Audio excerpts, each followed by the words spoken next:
ओम शांति। 25 अगस्त 2026। बाबा के अनमोल महावाक्य सुनेंगे। मीठे बच्चे, बाप और वर्षे को याद करने में तुम्हारी कमाई भी है तो तंदुरुस्ती भी है। तुम अमर बन जाते हो। प्रश्न है, हृदय को शुद्ध बनाने की सहज युक्ति कौन सी है? उत्तर है, कहाँ भी रहो, ट्रस्टी होकर रहो।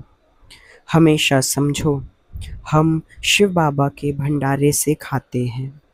शिव बाबा के भंडारे का भोजन खाने वालों का हृदय शुद्ध होता जाता है। प्रवृत्ति में रहते अगर श्रीमत प्रमाण डायरेक्शन पर ट्रस्टी बनकर रहते तो वह भी शिव बाबा का भंडारा है, मन से सरेंडर है। शिव बाबा का भंडारे का अर्थ कोई केवल सेंटर ही नहीं है, अपितु शिव बाबा का भंडारा वही है जहाँ पर श्रीमत का पालन होता है, जहाँ ट्रस्टी भावना रहती है और जहाँ बाबा से प्रेम रहता है, जहाँ बाबा के बच्चे बाबा को सब कुछ सरेंडर करके रहते हैं। बाबा की ये श्रीमत है कि अगर कोई घर का एक भी बच्चा बाबा का है या फिर मेजॉरिटी लोग बाबा के बच्चे हैं तो भी वो घर बाबा का घर कहलाता है। ओम शांति। जन्म जन्मांतर आधा कल्प बच्चों ने सत्संग किए हैं। साधु संत पंडित आदि सब मनुष्यों का संग होता है। यह कोई भी मनुष्य का संग नहीं। इसको कहा जाता है रूहानी सत्संग। सुप्रीम रूह रूहों के साथ रूह रिहान अर्थात सत्संग करते हैं। यहाँ तुम कोई मनुष्य से नहीं सुनते हो, न देवताओं से सुनते हो, तुम सुनते हो भगवान से। भगवान को हमेशा निराकार कहा जाता है और भगवान आते ही तब हैं जब बच्चों को भगवान भगवती बनाने के लिए पढ़ाना है। भगवान और भगवती का पद सिवाय भगवान के कोई दे न सके। तुम बच्चे जानते हो, कल्प कल्प संगम युग होता है तो निराकार भगवान आकर हमको ज्ञान देते हैं। यह भी सिर्फ तुम ही समझते हो, दूसरा कोई मुश्किल समझ सके। शिव बाबा आते हैं ज़रूर, परंतु उनके बदले श्री कृष्ण को गीता का भगवान कह दिया है तो ज़रूर सबकी बुद्धि में मनुष्य तन ही आता होगा। तुम ही दैवी गुण वाले थे और अब आसुरी गुण वाले बने हो, फिर अब दैवी गुण वाले बनते हो। दैवी गुण वालों को ईश्वरीय संप्रदाय और आसुरी गुण वालों को आसुरी संप्रदाय कहा जाता है। अब निराकार बाप निराकार संप्रदाय अर्थात आत्माओं को पढ़ाते हैं, इसलिए कहा जाता है ईश्वरीय संप्रदाय अथवा रूहानी संप्रदाय। न हम बच्चों का कोई दैवी संप्रदाय है, न हम बच्चे आसुरी संप्रदाय के हैं। हम आसुरी संप्रदाय में थे और दैवी संप्रदाय में जाएंगे, परंतु अभी हम सभी रूहानी संप्रदाय अर्थात ईश्वरीय संप्रदाय में हैं, जहाँ हम सबों को रूहों का पाठ पढ़ना और पढ़ाना है। आगे बाबा कहते, जिन्हें रूहानी बाप आकर पढ़ाते हैं, अभी तुम रूह अभिमानी बनते हो। हम आत्मा हैं, बाप हमको पढ़ाते हैं, कहते हैं मुझे याद करो तो तुम्हारे विकर्म विनाश होंगे। रूहों को ही पढ़ाते हैं, वही नॉलेजफुल है और ऋषि मुनि तो सब नेति नेति कहते गए, अर्थात हम रूह को नहीं जानते। नेति नेति का अर्थ तो यह भी है कि हम परमात्मा को भी नहीं जानते। जब तक वह ज्ञान सागर सम्मुख न आए तो ज्ञान कैसे समझाएं? यह अच्छी रीति समझने की बातें हैं। हमको कोई मनुष्य नहीं पढ़ाते हैं, हमको बाप पढ़ाते हैं। वह है बेहद का बाप निराकार। यह भी बच्चों को समझाया है।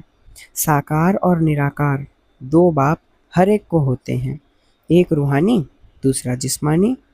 रूहानी बाप ही आकर रूहों को पावन बनाते हैं तुम जानते हो हम पावन थे, पतित बने, फिर पतित से पावन कैसे बनते हैं? चित्र भी सामने है। बाबा राय देते हैं कि घड़ी घड़ी चक्र के सामने जाकर बैठो तो बुद्धि में सारा ज्ञान आ जाएगा कि हम अभी संगम युग पर बैठे हैं और सभी अपने को कलयुग में समझते हैं। कलयुग को घोर अंधियारा कहा जाता है। अभी तुम हो संगम पर, अभी तुमको रोशनी है। सतयुग में फिर तुमको यह ज्ञान नहीं मिलता। बाबा जब आते हैं तभी घोर सोझरा होता है। सोचो, बाबा जब आते हैं तब घोर सोझरा होता है। अभी घोर अंधियारा था, बाबा आ गए, घोर सोझरा कर दिया। यह संगम युग है ही कल्याणकारी युग। इन जैसा युग कोई होता ही नहीं। जबकि बाप आते हैं सत्युग को कल्याणकारी नहीं कहेंगे। वहाँ किसकी कल्याण नहीं होती। कल्याण संगम पर ही होता है, क्योंकि सतयुग जो है वो प्रारब्ध भूमि है, लेकिन पुरुषार्थ भूमि संगम है। सतयुग में तो है ही कल्याण, संगम पर कलयुग को सतयुग कल्याणकारी बनाते हैं। तो अब तुम्हारा देखो कितना कल्याण होता है। सिर्फ बाप और वर्षे को याद करने में कितनी तुम्हारी कमाई है। कमाई ही कमाई, कमाई की कमाई भी है और तंदुरुस्ती की तंदुरुस्ती भी है। तुम्हारा जीवन अमर बनता है, तुम्हारी कभी अकाले मृत्यु नहीं होती है। तो बच्चों को कितनी खुशी रहनी चाहिए, क्योंकि तुम्हारी बुद्धि में सारी नॉलेज है। यहाँ तुम बच्चे आते हो तो पुरुषार्थ कर म्यूजियम में चित्रों पर समझाने के लायक बनना चाहिए। अपने को लायक बनाने लिए 7-8 रोज बैठकर सीखो। प्रैक्टिस हुई, झट भागा सर्विस पर, सर्विस करके फिर लौट आए। यह सीखना तो बहुत सहज है। चित्र को सामने देखने से ही बुद्धि में आ जाता है कि हम संगम पर बैठे हैं। आज की दुनिया में बहुत मनुष्य हैं, कल बहुत थोड़े होंगे। इतने सब अब वापस जाते हैं। अभी बाप स्वयं आए हैं। बच्चों की कितनी इज्जत रखते हैं बाबा, हम बच्चों की कितनी इज्जत रखते हैं। दूर देश का रहने वाला आया देश पर आए। रावण का देश पराया देश है ना, राम के देश में तो कभी रावण आ न सके। अभी तुम बच्चों की परवरिश तो बाप के हाथ में है। बस तुम ही से देखूं अर्थात तुम्हारे ही भंडारे से खाऊं, तुम ही से खाऊं अर्थात तुम्हारे ही भंडारे से खाऊं। तुम्हारी सारी परवरिश यहाँ ही होती है। जो सरेंडर हो जाते हैं उनकी परवरिश तो होती ही है, लेकिन जो मन से भी समझते हैं कि यह सब कुछ ईश्वर का है, बाप का है, मैं ट्रस्टी हूँ, हम श्रीमत पर ही चलकर खर्च आदि करते हैं, ऐसे जो समझते हैं वह भी शिव बाबा के भंडारे से खाते हैं। शिव बाबा के भंडारे से खाने से हृदय शुद्ध होता है। ऐसे नहीं कि वह शिव बाबा के भंडारे से नहीं खाते हैं। बाप के डायरेक्शन पर चलने वाले भी जैसे कि बाप के भंडारे से खाते हैं। जिस भंडारे से खाया वह भंडारा भरपूर, काल कंटक दूर। उसके बाद तुम कभी भी अकाले मृत्यु को नहीं पाएंगे। इस समय ही शिव बाबा आते हैं, उनकी महिमा भी गाई हुई है। शिव जयंती भी मनाते हैं, परंतु उनका भंडारा कैसे होता यह कोई भी नहीं जानते हैं। बाबा भी बरोबर आते हैं ना। बाप बच्चे जो भी आते हैं उनको शिव बाबा के भंडारे से खाना मिलता है। अच्छा, मेल सरेंडर रहता है तो ठीक, अगर वह सरेंडर नहीं होते तो माताएं क्या करें? उनकी कमाई है पति की, वह तो सरेंडर होता नहीं। वह तो जब आमदनी करे तब स्त्रियां रखें। हाँ, जोड़ा सरेंडर है तो फिर शिव बाबा के भंडारे से परवरिश हो सकती है। यह बाप बच्चों को अच्छी रीति समझाते हैं। बुद्धि में रखना है, हम बाप के पास बैठे हैं जब तक कर्मातीत अवस्था हो जाए। दिन प्रतिदिन हम अपने स्वराज्य के नज़दीक आते जाते हैं। समय बीतता जाता है, तुम नज़दीक आते जाते हो। सतयुग के पहले वर्ष में अब कितने वर्ष कहेंगे? अब जितना नज़दीक आ गए हैं। बाप कहते हैं, बच्चे अब तुम्हारा 84 का चक्र पूरा होता है। तुमने अब 84 जन्मों के चक्र को जाना है। चक्र को देखने से ही कहेंगे हम अभी संगम पर हैं। इस तरफ है कलयुग, उस तरफ है संगम। कल हम अपने सुखधाम में होंगे। दुनिया को पता नहीं है, वह तो बिल्कुल ही घोर अंधियारे में है। तुम बच्चों को बहुत खुशी होनी चाहिए। बेहद के बाप से हम 21 जन्मों की कमाई करते हैं, सदा खुशी का वर्षा पा रहे हैं। यह खुशी रहती है, स्वर्गवासी बनना है, यह तुम्हारी ही तकदीर में है। स्वर्ग एक वंडरफुल चीज़ है, जिसे 7 वंडर्स दिखाते हैं ना, 7 वंडर्स। यह तो सबसे बड़ा वंडर है। क्या? स्वर्ग। चित्र भी है वंडरफुल स्वर्ग के। यह लक्ष्मी नारायण स्वर्ग के मालिक थे, इसलिए बाबा ने लिखा था, ऊपर में सूर्यवंशी का लिखो, उसके नीचे चंद्रवंशी का लिखो, तो आधा कल पूरा हो जाएगा। सूर्यवंशी चंद्रवंशी 1250 वर्ष, तो फिर लाखों वर्ष की बात ही उड़ जाए। वह बहुत बाहुबल में कितना खर्च होता है, यहाँ शुरू से लेकर अंत तक कुछ भी खर्च नहीं होता। यह तो बाप और बच्चों का हिसाब है, खर्च की बात ही नहीं। यहाँ बच्चे आकर रिफ्रेश होए, इसलिए मकान आदि बनाते हैं। बच्चों का ही पैसा है, सो भी कितने दिन तो पास हो गए, बाकी थोड़े दिन है। खर्च कुछ भी नहीं। तुम जीवन मुक्ति पाते हो बिगर कौड़ी खर्च। इसमें सिर्फ मेहनत की बात है। भगवान तो सब भक्त याद करते हैं, परंतु यह नहीं जानते कि भगवान कौन है।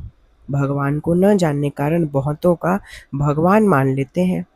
अब तुम बच्चों को सच्चे बाप का परिचय देना है। तुम बच्चों को अथाह खुशी रहनी चाहिए। बेहद का बाबा हमको पढ़ाते हैं स्वर्ग का मालिक बनाने लिए। बाबा आकर स्वर्ग की स्थापना और नर्क का विनाश करते हैं, इसलिए महाभारत लड़ाई भी साथ में है। हर 5000 वर्ष बाद यह चक्र फिरता है। बाप भी कल्प कल्प कल्प के संगम युग पे आते हैं। गीता में उन्हें फिर युगे युगे लिख दिया है, सो भी 5 युग हैं, 5 बार आए। फिर 24 अवतार, फलाना अवतार क्यों लिख दिया है? मनुष्य कितने यज्ञ तप तीर्थ करते हैं, समझते हैं यह सब रास्ते भगवान से मिलने के हैं, परंतु भगवान के पास तो कोई भी जा नहीं सकते। आधा कल्प कितना माथा मारा, जन्म जन्मांतर फेरे लगाए, यह किया वह किया, फिर भी बाप नहीं मिला।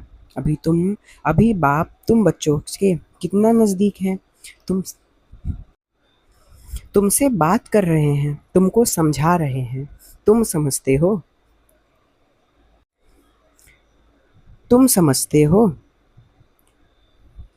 कल्प कल्प हूबहू हम ऐसे मिलते हैं। जो कुछ बीता कल्प फिर कल्प कल्प होगा, वही दादा जौहरी होगा, फिर उसमें ही बाबा प्रवेश करेंगे। फिर वही बच्चे आकर बाप के बनेंगे और फिर से स्वर्ग का वर्षा लेंगे। यह बाप का तुम बच्चों के साथ अनादि अविनाशी पाठ कल्प कल्प ऐसे ही रिपीट होता रहता है। अच्छा, मीठे मीठे सिखिलदे बच्चों प्रति माता पिता बाप दादा का याद प्यार और गुड मॉर्निंग। रूहानी बाप की रूहानी बच्चों को नमस्ते। धारणा के लिए मुख्य सार। पहला, यह काया यह कल्याणकारी संगम युग है। इसमें हर बात में कल्याण है, कमाई ही कमाई है। बाप और वर्षे को याद कर 21 जन्मों के लिए जीवन को अमर बनाना है। दूसरा, प्रवृत्ति में रहते मन बुद्धि से सरेंडर होना है, श्रीमत पर खर्च करना है। वरदान है, सहयोग की शक्ति से असहयोगियों को सहयोगी बनाने वाले बाप समान परोपकारी भव। सहयोगियों के साथ सहयोगी बनना यह कोई महावीरता नहीं है, लेकिन जैसे बाप अपकारियों पर उपकार करते हैं, ऐसे आप बच्चे भी बाप समान बनो। कोई कितना भी असहयोगी बने, आप अपने सहयोग की शक्ति से असहयोगी को सहयोगी बना दो। ऐसे नहीं सोचो कि इस कारण से यह आगे नहीं बढ़ता है। कमज़ोर को कमज़ोर समझकर छोड़ न दो उनकी उसे लेकिन उसे बल देकर बलवान बनाओ। इस बात पर अटेंशन दो तो सर्विस के प्लान रूपी जेवरों पर हीरे चमक आएगी, अर्थात सहज प्रत्यक्षता हो जाएगी। स्लोगन है, क्रोध का कारण है स्वार्थ व ईर्ष्या, यही चिड़चिड़ेपन की जड़ है। पहले इसे ही समाप्त करो। ओम शांति।